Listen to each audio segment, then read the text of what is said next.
Exposure. A Dark Carnival Short Story. By Brian Latondra. Read by Stephen J. Carrington. "An old-time photo booth!" Kylie exclaimed, almost pulling Jeff off his feet as she dragged him over to it. "Come on, we have to get our pictures taken." She stared wide-eyed at the pictures displayed all over the front of the small booth. They depicted everything from Civil War-era soldiers and Wild West saloon girls to old movie monsters and murder scenes. "Seriously?" Jeff asked, rolling his eyes at his girlfriend.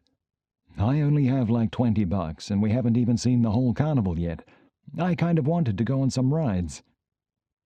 "Yeah, and I'm not really into the idea of putting on a bunch of old clothes that haven't been washed in years," Sarah agreed. "Oh, I don't know," Dave considered, as he read the sign adorning the front of the booth. "Haunted Harry's Old-Time Horror Pics. It might be kind of fun." Kylie jumped as a scruffy-looking old man poked through the curtain that formed the back wall of the booth. "Fun, you say?" he asked, raising a bushy white eyebrow toward Dave. He vaguely resembled Uncle Sam, except his beard was unkempt, and his outfit was a black coat and top hat, bereft of stars and stripes. Before anyone could answer, the man stepped a black boot up onto the counter and pointed at Dave. "Sir, I personally guarantee that not only will you have fun dressing up in the fine garments I have available here, but you'll be creating a memory that will last a lifetime. Are you telling me that you fellas don't want to get your pics taken with these two visions of beauty here? Because if you are, then I would have to question your mental well-being, gentlemen." "Oh my God, we freaking have to do this," Kylie squealed. "Fine," Jeff surrendered, "but we better be going on some rides after this." "Excellent," the old man said, with a slap of his knee. He pulled out a large portfolio from under the counter and opened it to the first page. "Now you just pick out your backdrop, and then we'll find the right dressings for you." "Since you're dead set on doing this, Kylie, let's at least pick something original," Jeff said. "Fine," Kylie sighed, flipping through the book, with the others looking over her shoulder.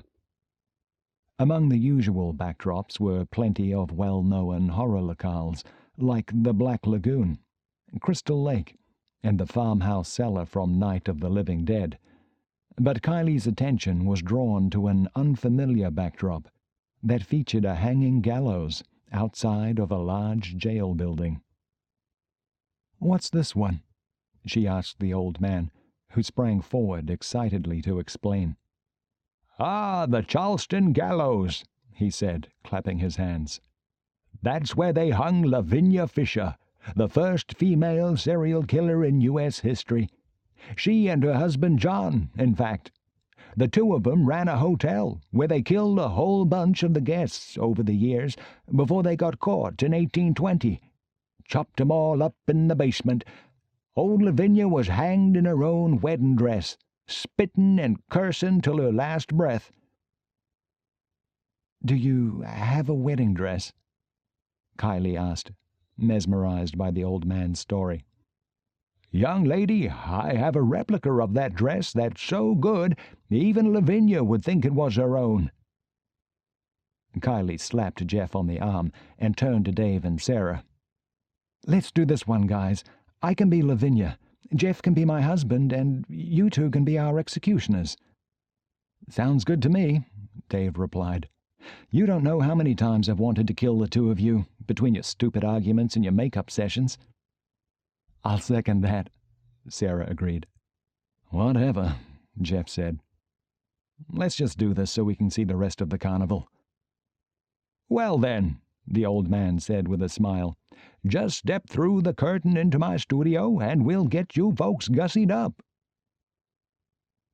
The tent that comprised the old man's photo studio was much larger than the small booth outside suggested.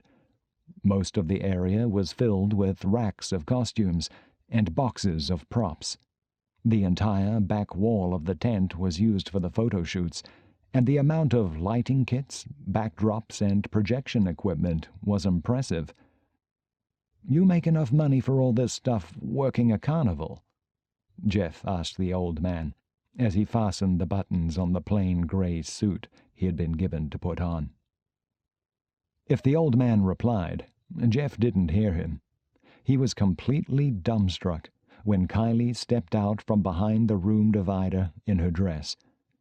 The cream-colored silk wedding gown looked like it was made for her. The hand-stitched netting and lace sleeves were the perfect length, and the bodice hugged her form like milk poured over her skin. "What do you think?" Kylie asked. "You look so—" Jeff started. "God damn!" Dave blurted out, cutting him off and causing Kylie to blush. "Watch it," Sarah warned, slapping Dave on the back of the head. "I'd look good too, if I wasn't wearing a frumpy prison guard uniform." Dave swiveled around and grabbed Sarah by the waist. "I happen to love ladies in uniform," he said in his best seductive voice. "And those long black boots are hot," he added, raising an eyebrow suggestively. "And you guys think we're bad," Kylie chuckled. "Now let's do this." The old man positioned the backdrop of the prison yard and then used a projection of the gallows to make it appear that the foursome was standing on the scaffold, ropes hanging from the long beam above them. "And this will all look real in the picture?" Dave asked. "As real as if those two were hanging from the gallows themselves," he replied. "We just need to add one more touch." The old man fished around in a wooden box and pulled out 2 hangman's nooses, with about a foot of rope attached to them. He approached Kylie with the first one, and she took a step back. "I'm not crazy about having a rope around my neck," she said tentatively. "Think of it as a necklace and nothing more, my dear," the old man reassured her. "I'll just be draping the rope off your backs, and the projector fills in the rest. When the picture comes out, it'll look like you're hanging from that beam above. No one will be able to tell the difference." Kylie nodded, and the old man slipped the noose around her neck, tightening it just enough for her to feel the press of the coarse fibers, but not enough to restrict her breathing. He did the same to Jeff, and then positioned Dave and Sarah to each side of them on the scaffold. When he had the lighting right where he wanted it, the old man ran to the corner of his tented studio and rolled over a large, antique-looking camera. "What the hell is that thing?" Dave asked. "All this high-tech lighting and you're shooting with a fossil like that." "She may not look like much, but this here camera is special. It adds a real lifelike effect to the finished product. If you don't love it, I'll refund your money. Deal?" Yeah, that's fine," Jeff snapped. "Just take the picture." The old man smiled. "On the count of 3, everybody say Lavinia Fisher. 1, 2, 3. Lavinia Fisher, Lavinia Fisher, Lavinia Fisher. Now you all come back in a half hour or so, and I'll have that picture ready and framed for you," the old man promised as he handed Kylie a receipt. "I can't wait to see it," Kylie replied, beaming. "All right, weirdos, where to next?" Sarah asked. "Let's grab some grub," Dave said. "I'm freaking starving." The 4 wandered around until they found a food stand and ordered a combination of fried dough, cheeseburgers, and beer. "We may not want to head right to the rides after this," Dave noted a few minutes later, as he took a large bite of his fried dough. "Screw that," Jeff scoffed. "Man up. First one to puke pays $20. "You just said you didn't have any money," Dave argued. Jeff smiled. "I don't. but I'll have $20 once you blow chunks like a lightweight on his 21st birthday." "You two are a couple of jackasses," Sarah said with a chuckle. She looked over at Kylie, who was staring off into the distance. "Kylie, why aren't you eating?" she asked, noting her friend hadn't touched the food in front of her. "I think I had a reaction to that stupid rope," she said, rubbing the front of her neck. "It's all irritated and itchy." Jeff took a swig of beer. "It didn't bother me," he said. "Who knows how long those things were in that box, though." "I've got some Farmadril in the glove compartment of my car," Sarah offered. "My allergies are brutal this time of year. I'll run and grab it with you, and we can meet the boys at one of the rides." "I vote Tunnel of Love," Dave said, raising his hand for a high five from Jeff, who obliged him. "In the meantime, we'll hit the rotor so I can get my $20, Jeff said, planting a kiss on Kylie before standing up to go. "Let's go, Crummy Tummy," he said to Dave, and the two of them headed off toward the midway. "I don't know what the hell we see in these two," Sarah mused, as the two girls walked across the large grass field that served as a makeshift parking lot.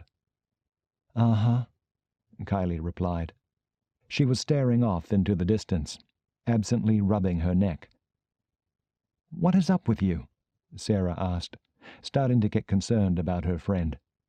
"I want to take a look at that when we get to the car." "I'll be fine," Kylie said with a wave of her hand. "A couple of Farmadril and I'll be good to go." They made it to Sarah's car, a beat-up hatchback she'd gotten years ago as a high school graduation present. The driver's side door creaked as Sarah threw it open and slid inside. "Bend down and let me see your neck," she told Kylie, who did as she was told, unzipping her sweatshirt slightly. "Jesus," Sarah said. "You've got bruises all around your neck. Are you sure that rope wasn't tight?" "I don't think it was," replied Kylie. "I can't really remember." "Let me get you the Farmadril," Sarah said, reaching over to the glove compartment. "Oh, shit. I forgot the stupid lock's broken." Sarah leaned back up. "I have a screwdriver in..." Huh! Sarah's eyes went wide as the flathead screwdriver entered under her chin, split the roof of her mouth, and then buried itself in the center of her brain. Kylie's smiling face was the last thing she ever saw as the world blinked out. Dave had just finished throwing up in a trash barrel when his phone started buzzing in his pocket. As he stood up, Jeff shoved a handful of napkins in his face. "Easiest $20 I ever made," Jeff laughed, slapping Dave on the back. "You're a dick," Dave replied, wiping his mouth and then fishing his phone out of his pocket. It was a text from Sarah. "Kylie's on her way back. I'm waiting for you in the car, now." "Dude, I need to go meet Sarah," Dave told his friend. "Kylie's on her way back here." "Are you freaking kidding me?" Jeff said, shaking his head. "Can't you two even wait until you get home?" "What can I say, man?" Dave replied with a shrug. "Yeah, well, you might want to chew a piece of gum on your way there," Jeff advised. But his friend had already taken off at a sprint. Dave arrived at Sarah's car in record time. As he walked up behind the car, he could see one of Sarah's feet peeking out over the back seat. Starting to unbutton his shirt, he made his way to the back passenger side door, where he knew she'd be waiting. "Here I come, baby," he said in his best Elvis voice, as he opened the door. When Dave saw Sarah's dead eyes staring back at him, his breath caught. A groan slowly began working its way from his gut into his throat. It never reached his lips, as something heavy smashed into the base of his skull, causing his knees to buckle, He pitched forward, hitting his forehead on the roof of the car, and then slumping down on top of Sarah's dead body. In a haze, Dave tried to right himself. His hands were covered in blood as he pushed himself off of Sarah. He tried not to look in her eyes as he groggily backed out of the car. He turned his head just in time to see the car door coming at his face. And then the explosion of pain was quickly followed by darkness. "Where the fuck are you?" Jeff texted Kylie. It had been a solid 15 minutes since Dave had left, and Kylie was supposed to be on her way. "Finally," he said as his phone buzzed with Kylie's reply. "At the photo booth. Meet me there." Jeff was thoroughly annoyed by the time he got back to the photo booth, and even more annoyed that neither Kylie nor the old man were anywhere in sight. "Screw this," he said aloud. "Kylie can just get the stupid picture herself." He turned to head back toward the midway when his phone buzzed again. It was Kylie. "Waiting for you inside," the text said. "For shit's sake," Jeff sighed, shaking his head. "You never said you were inside." He walked around the counter of the booth and through the black curtain into the tent behind. It was pitch black inside, the only sliver of light coming from the curtain that swung closed behind Jeff as he entered. "Kylie?" he called out. His phone buzzed again. He held it up and glanced at the text. It was just one word. "Here." Jeff looked up and gasped as the soft glow of his phone revealed Kylie's face a mere foot from his own. "Jesus, Kylie," he stammered, finding his voice. "You scared the shit out of me. What happened?" Before he could finish his sentence, the lights inside the tent came on. Kylie was standing in front of him, in the same wedding dress she had worn earlier.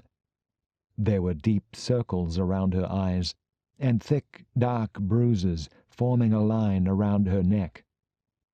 "I loved this dress so much, the old man said I could keep it," Kylie said, smiling. Jeff took a step backward. "What's going on here? Where is the old man, Kylie?" he asked as he scanned the tent. "He went to get Sarah and Dave for me," Kylie said, stepping toward Jeff. She took her hand out from behind her back to reveal a bloody screwdriver. "I don't know what's wrong with you," Jeff replied, taking another step back, "but I'm getting the Ah!" Jeff's hands went to the side of his neck, where the handle of the screwdriver was jutting out. His breath came in wheezes as he tried to grab the blood-slicked handle and pull out the 5-inch steel bar. As he grasped clumsily at it, he could feel the tip threatening to poke through the other side. Kylie watched with an eager smile as Jeff's legs gave way and he crumpled to the floor, his life spilling out of the puncture wound in his neck. Jeff's vision started to blur as he fought to stay conscious. He could no longer lift his arms to fight off Kylie as she knelt down and cradled his blood-soaked head in her arms. She leaned in and kissed him softly on the forehead. "In a few minutes, Dave and Sarah will be back," Kylie whispered in Jeff's ear. He closed his eyes for the last time as her words carried him to the abyss. "We're all going to get our picture taken again. I want to remember this night forever. Don't you?"